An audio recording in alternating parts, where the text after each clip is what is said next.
அனைவருக்கும் வணக்கம். அனைத்து ஜீவராசிகளும் தனது தாய் தந்தையின் மரபணு வழிவந்த வழித்தோன்றல்கள்தான். ஆகவே எல்லா ஜீவராசிகளுக்கும் பெற்றவர்களின் குணம்தான் வந்து சேர்ந்திருக்கும். அந்த குணத்தில் இருக்கும் சிறு சிறு தவறுகளை எல்லாம் சரி செய்து கொள்ளலாம். ஆனால் அடுத்தவர்களின் செயலை அப்படியே செய்ய வேண்டும் என்று கருதி மற்றவரின் குணத்திலேயே செயல்படுவது தன்னுடைய சொந்த குணம் மற்றும் சுய அடையாளத்தை மாற்றிக்கொள்வதற்கு சமமாகும். தன்னுடைய சாயலிலேயே இயங்கி சாதித்து காட்டுவதுதான் உத்தம செயலாக இயற்கையின் கண்ணோட்டத்தில் காணப்படும். என்னதான் அடுத்தவர்களைப் போல் மாற நினைத்தாலும் பிறப்பு குணமானது மற்ற குணங்களையெல்லாம் புறந்தள்ளிவிடும். பிறப்பு குணமே முன்னெடுத்து நிற்கும். இதுதான் இயற்கை. இயற்கையின் கோட்பாட்டை யாராலும் மாற்றி அமைக்க முடியாது. தனது சொந்த குணத்தை மாற்றிக்கொள்ளாமல் இருப்பதே நன்றான செயலாகும்.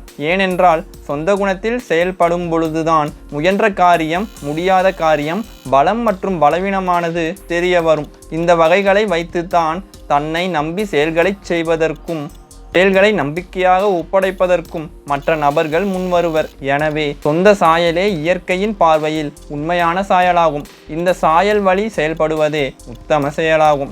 ஆகையால் தனது சொந்த நல்குணத்தை யாருக்காகவும் எதற்காகவும் மாற்றிக்கொள்ளாமல் பார்த்து கொள்வதே கட்டாய கடமையாகும்.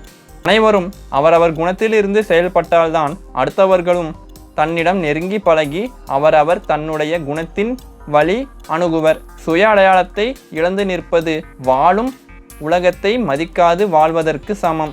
மதிப்பும் மரியாதையும் இயற்கையின் வழி தோன்றிய குணத்திற்கே கிடைக்கும் என்பது ஊர்ஜிதமான உண்மையாகும். எல்லா விதமான வாய்ப்புகள் கிடைத்தும் தவறான குறுக்கு வழியில் செல்லாமல் நேர்மையான நன்மை தரக்கூடிய வழியை பாதையாக ஏற்றுக்கொண்டு பயணிப்பதே ஆகச்சிறந்த செயலாகும். நீயாக இருக்கும் உன்னுடைய சில நற்பண்புகள் உன்னை திசை திரும்பிய குறுக்கு வழிக்கு இட்டு செல்லாமல் உன் திறனுக்கு உட்பட்ட நல்காரியங்களில் நடக்க வைக்கும்.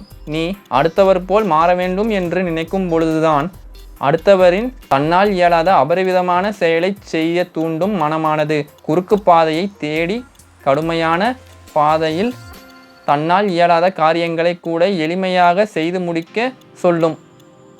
தன்னால் முடித்து காட்ட முடியாத அடுத்தவரின் காரியத்தை ஆசையினால் செய்து முடிப்பதற்கு இங்குதான் தவறானது நிகழ ஆரம்பமாகிறது. எனவே தன்னால் இயலாத காரியங்களை ஆசையின் தூண்டுதலில் செய்ய ஆரம்பிக்கும் பொழுதுதான் அடுத்தவர் போல் ஆக வேண்டும் என்ற ஆசையானது ஆர்ப்பரிக்கும்.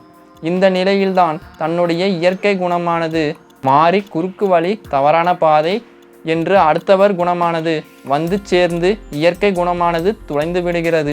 இயற்கை மற்றும் தன்னுடைய குணத்தை ஒட்டிய செயல்களே நன்மையையும் நல்வழியையும் கொண்டு வந்து சேர்க்கும்.